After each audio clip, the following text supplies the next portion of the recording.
लग्न ठरलं? Thanks to Marathi matrimony. लग्न म्हणजे मराठी मॅट्रिमनी. विश्वासाची 26 वर्ष. लाखो सुखी दाम्पत्य. डाउनलोड करा मराठी मॅट्रिमनी. अर्थसंकल्पीय अधिवेशन सुरू आहे आणि अशामध्ये 30 जूनपर्यंत कर्जमाफी देण्याच्या हालचाली ज्या आहेत त्या सरकारकडून सुरू झालेल्या आहेत. मात्र शेतकऱ्यांना काय वाटतं? आत्ता आपण आहोत पुणतांबा येथील शेतकऱ्यांसोबत आणि ऐतिहासिक संपादक गाव म्हणून या पुणतांब्याची ओळख आहे. खरं तर सुरुवातीला कर्जमाफी जी होती ती शेतकरी संपानंतर मिळाली होती, मात्र त्यामध्ये अनेक अटी शर्ती होत्या. आता ज्या कर्जमाफीबद्दल बोललं जातं सरकारकडून, काय अपेक्षा आहे? ती कर्जमाफी कशी व्हावी? या अर्थसंकल्पामध्ये शेतकऱ्याला कर्ज केंद्रबिंदू मानलं पाहिजे. पहिली गोष्ट त्याला कर्जमुक्त केलं पाहिजे. पण वारंवार या कर्जमुक्तीचं गाजर दाखवून, कर्जमाफीचं गाजर दाखवून सरकार हे इलेक्शन होईपर्यंत ते गाजर दाखवत राहतं आणि इलेक्शन जेव्हा जवळ येईल त्यावेळेस कर्जमाफी करतं. आता बंचूभाऊंनी जे आंदोलन केलं त्यामुळं जून महिन्यामध्ये कर्जमाफी करण्याचं आश्वासन सरकारने दिलेलं आहे. आमचं विनंती आहे सरकारला की तुम्ही कर्जमाफी करू नका, तुम्ही कर्जमुक्ती करा आणि त्याच्यानंतर शेतकऱ्यासाठी एक सेपरेट अर्थसंकल्प ठेवला पाहिजे, ज्यामध्ये शेतकऱ्याच्या पिकांना बाजारभाव कसा मिळेल याच्यावर एक शाश्वत धोरण तयार केलं पाहिजे. सरकारकडे पणन व्यवस्था आहे, सरकारकडे संपूर्ण चेन आहे, परंतु सरकार त्याचा वापर करत नाही. कारण सरकारचे आणि स्थानिक व्यापाऱ्यांचे एक मोठे लागेबंदे असतात आणि खऱ्या अर्थानं शेतकऱ्याचा भाव पाडण्याचं काम हे खाजगी व्यापारी करतात. जे पणनचं सरकारची हमी योजना येते ती ज्यावेळेस व्यापाऱ्यांनी संपूर्ण खरेदी होती त्यानंतर हमी योजना येते. आज गावाचं जर बघितलं 2100 रुपये क्विंटलचा भाव आलेला आहे. आज कांद्याचा दर 700-800 रुपयेपर्यंत आलेला आहे.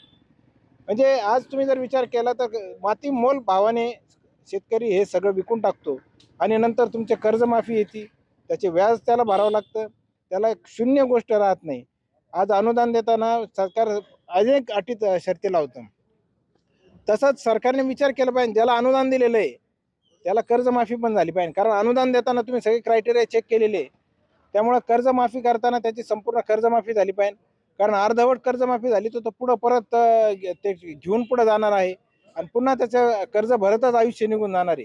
त्यामुळं सरकारने एक शाश्वत धोरण तयार केलं पाहिजे आणि सेपरेट अर्थसंकल्प हा शेतकऱ्यांसाठी तयार झाला पाहिजे, ही अशी आमची मागणी आहे.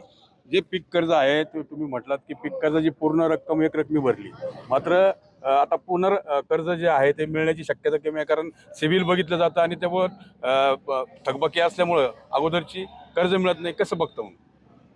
आता जे रेग्युलर आहे, रेग्युलर भरणारे जे आहेत, समजा त्यांचा दुसरं जर क्रॉप लोन असलं तर क्रॉप लोनमध्ये थकीत गेले तर पण आता हे रेग्युलर भरणारे जे आहेत त्यामुळे त्यांना रेग्युलर कर्ज मिळालंच पाहिजे, पण ते रेग्युलर कर्ज सुद्धा देत नाहीत ते. त्यामुळं सगळ्यांना शासनाने यांना याच्यात आणलं पाहिजे. रेग्युलर पीक कर्ज जे आहे ते पूर्ण एक रकमी भरलं, मग आता बँक काय सांग? बँक आता क्रॉप लोन थकलेलं होतं, क्रॉप लोन थकलेलं असल्यामुळे त्यांनी ते ब्लॅक लिस्टमध्ये टाकलं, त्यामुळे क्रॉप लोन पीक कर्ज देत नाही आता ते. पीक कर्जाच्या देखील अडचणी आहे. आपण बघितलं तर अनेक संप होतात, त्यानंतर आंदोलनं होतात, मात्र जे आंदोलक शेतकरी असतात किंवा नेते असतात ते विविध सत्ताधारी पक्षात जाऊन बसतात आणि आंदोलन जे आहे ते मुळीत निघतं. कारण पुणतांब्यामध्ये जरी आपण गणित बघितलं तर जे आंदोलनाच्या दरम्यान नेते होते ते अनेक सत्ताधारी पक्षामध्ये आज जाऊन बसले, त्यामुळे शेतकऱ्यांचे प्रश्न मांडायला कोणी तयार नाही. या राजकारण्यांना आपलं स्वतःचं राजकारण जिवंत ठेवण्यासाठी कायम शेतकऱ्यांना उपाशी ठेवावं लागतं. शेतकऱ्यांना भीक मागायचं काम ते पद्धतशीरपणे शेतकऱ्यांना भीक मागावं लावतात. हमी भाव देता आणि हमी भाव देता आता सोयाबीनचं उदाहरण घ्या. सोयाबीनला 5328 रुपये हमी भाव दिला, पण हे सोयाबीन खरेदी कधी केलं?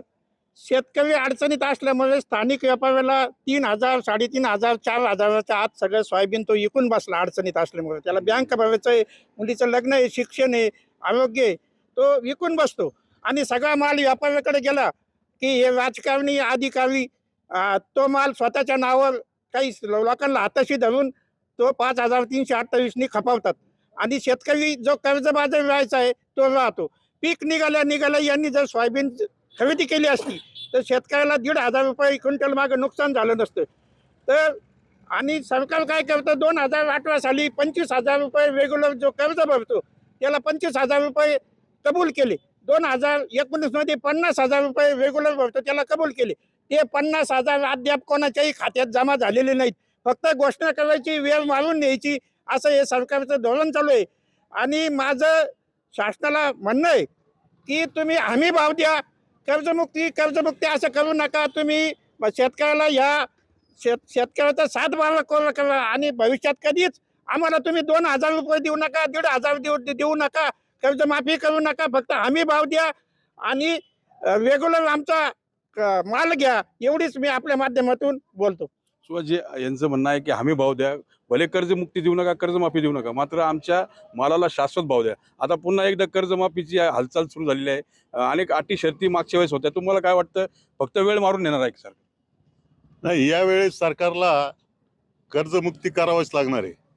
शेतकऱ्यांचा जो असंतोष आहे आणि सरकारने 2014 सालापासून जे सांगितलेलं आहे की शेतकऱ्याचं उत्पन्न दुप्पट करू, ते आजपर्यंत केलेलं नाही.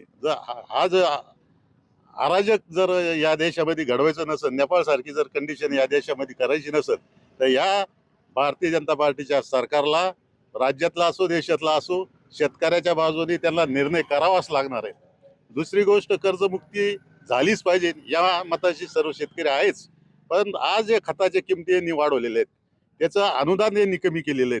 त्याचप्रमाणे दुधाच्या किमती कमी केलेल्या आहेत. जो आज महाराष्ट्रातील महत्त्वाचा जर धंदा असेल शेतकरी जगायचा, तर तो दूध धंदा आहे. त्याला जे 40 ते 50 रुपये लिटर दूध पाहिजे, ते आज 30 रुपयाने, 28 रुपयाने, 25 रुपयाने हे सरकार खरेदी करतं. आणि त्याचं कारण सरकार, हे ज्या दूध संस्था आहे, जे खाद्य दूध संघ आहे, हे यांच्या मालकीचे. आज साखर कारखाने खाजगी जर पाहिलेत, हे मोठमोठे आमदार खासदार मिनिस्टरचे, आणि हेच शेतकऱ्याच्या मुळावर उठलेले आहेत.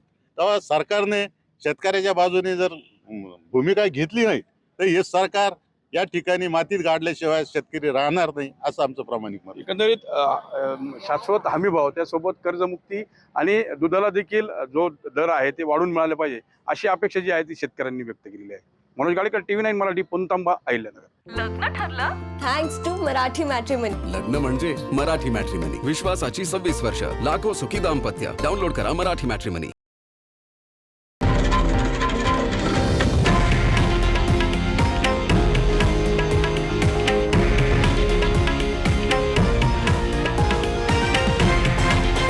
हे आहे देशातील नंबर 1 न्यूज नेटवर्क आणि आपण पाहत आहात TV9 मराठी, एकमेव.